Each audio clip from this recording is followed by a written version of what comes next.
Hello everyone, my name's Brody, and on today's episode of Brody's Learning Adventure, we'll be learning about Jamestown, Virginia do-over.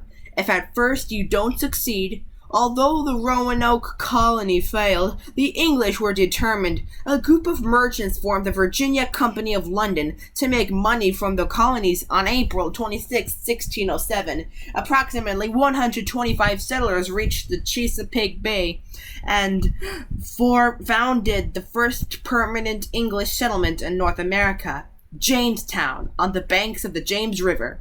What's with all the Jameses? After Queen Elizabeth I died in 1603, James I became King of England. The settlers named Jamestown and the James River in his honor.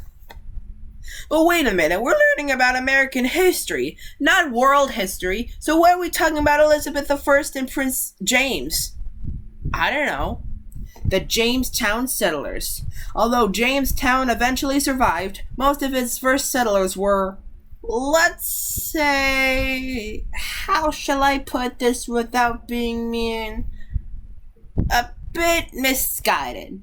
They settled on an island near the river because it could be a defensive position against the Spanish, Native Americans, and others should they approach by water, but the water was dirty and undrinkable for most of the year.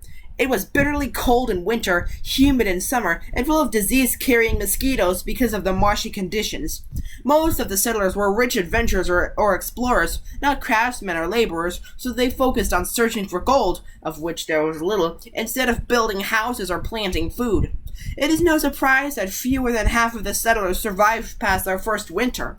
John Smith. Jamestown was in trouble, so in 1608, Captain John Smith took charge. Smith forced people to plant and build, work or starve, and Jamestown prospered. Smith developed relations with Chief Powhatan, leader of the powerful local Native American group called the Powhatan Confederacy. A confederacy is an alliance between sovereign states who taught the English settlers how to grow maize and have something to eat. But the starving time. In 1609, about 400 more settlers arrived, including women and children. When John Smith returned to England because of an injury, disease and famine began to take over. Only about 60 people survived the winter of 1609 and 1610, the starving time. People were so hungry they ate anything in reach, maybe even each other. Looks like, let me know in the comments below if you'd resort to cannibalism if you were super hungry and were out of food. Relations with the Native Americans fell apart.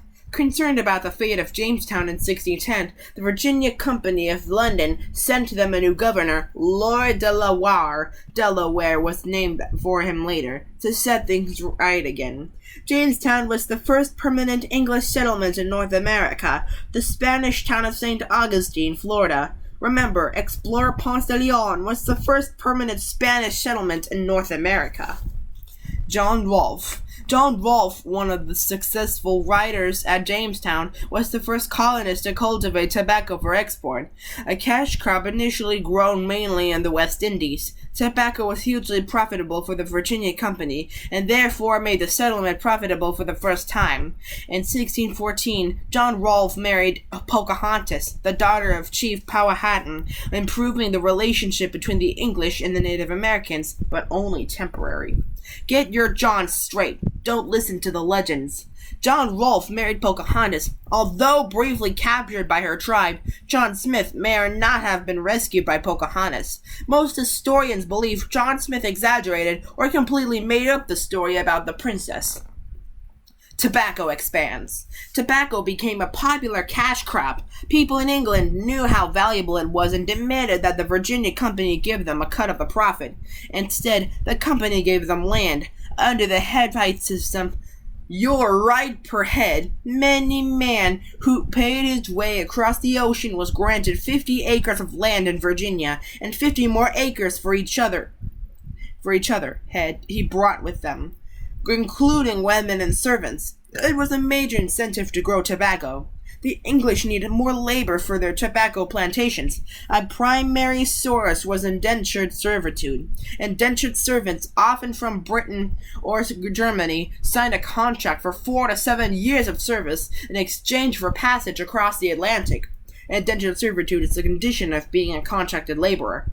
After the time was up, they were free to make a new life.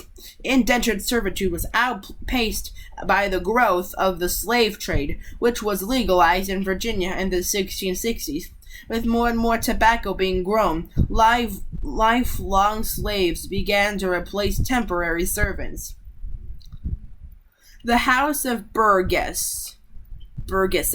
Get it? Okay, here's a joke. The House of Burgesses. Get it? Because burger and Burgesses? Get it? I'll stop. In 1619, the House of Burgesses, a legislative body, held its first annual assembly under the overall governance of the Virginia Company, and people had their own representative government. Burgess is a citizen representative and local government. Legislative, having the function of making laws, and in references to the House of Burgesses imposing taxes. Representative government is the government with elected representatives of the citizens. A royal mess. In 1622, the Powhatan people became increasingly concerned about the tobacco farms taking up all the land along the James River. When an Englishman murdered a member of the tribe, the Powhatan launched a military campaign. On March 22nd, they attacked and killed a quarter of the English population. Vicious fighting continued for 20 years. Since the Virginia Company could neither protect the settlers nor make enough money to justify all the fighting, in 1624, King James revoked their charter.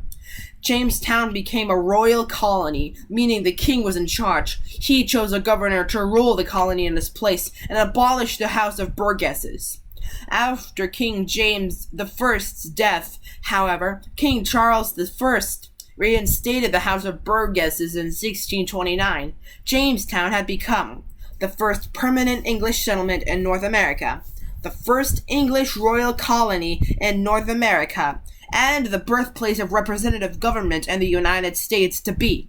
But Jamestown had its share of conflict too. In 1676, a group of frontiersmen led by Nathaniel Bacon led attacks on the Pamunkey people and the governor of Jamestown, although Bacon's rebellion quickly ended after Bacon's untimely death from dysentery. And no, I do not mean a slice of bacon. Just imagine a slice of bacon having its own rebellion. Bacon's made from pigs.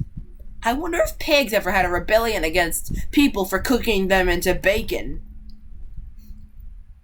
It was one of the first acts of rebellion by colonists ever land. High taxes and failure to deal with the colonists' demands. Here's a quiz to see if you've been paying attention. What was the first permanent English settlement in the Americas? The first Spanish one? What happened in Jamestown in the winter of 1609 to 1610? What crop was introduced to Siller farmers by John Rolfe? Why was it important?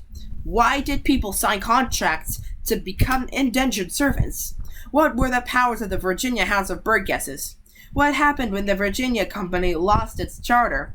Why did that happen? What was Nathaniel Bacon angry about?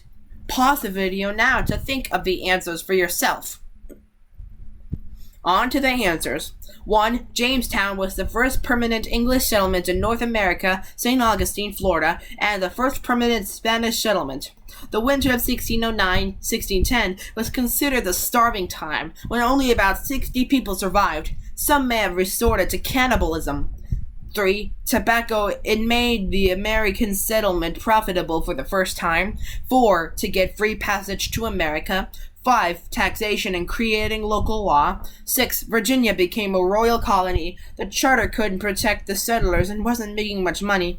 7. He was mad about land, high taxes, and the governor not listening to the colonists. Be sure to like, comment, subscribe, and hit the notification bell so that way you won't miss any of my new episodes. This is Brody, signing out.